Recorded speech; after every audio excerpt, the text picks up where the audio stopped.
अस्सलाम वालेकुम my dear students. उम्मीद है आप सब लोग खैरियत से होंगे। आज हम उर्दू की पढ़ाई करेंगे और इससे पहले आप लोग हर्फ अलिफ की पढ़ाई कर चुके हैं। आज का जो हमारा हर्फ है वो है अलिफ मद आ। अलिफ मद आ जो है वो अलिफ की फैमिली से है। अलिफ की तरह ही लिखा जाता है लेकिन इसके ऊपर ये निशान लिखा जाता है, इसको मद कहते हैं, अलिफ मद आ। और अलिफ मद आ की जो आवाज़ है वो थोड़ी खींच के निकलती है, अलिफ मद आ, अलिफ मद आ। और ये क्या नज़र आ रहा है, ये तो आम है।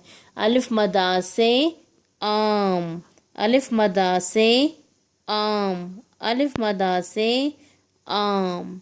और ये नीचे क्या, ये नीचे तो मुझे ये आड़ू लग रहा है।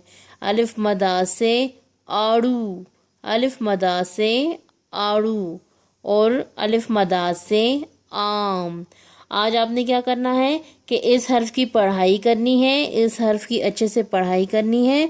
और ये जो दो तस्वीर आपको नज़र आ रही हैं, आड़ू और आम, इसमें आपने रंग भरना है।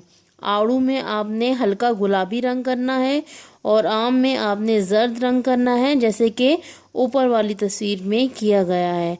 तो आज आपका काम है कि आपने हर्फ अलिफ मद आ की पढ़ाई करनी है अच्छे से और इन तस्वीर में रंग भरना है।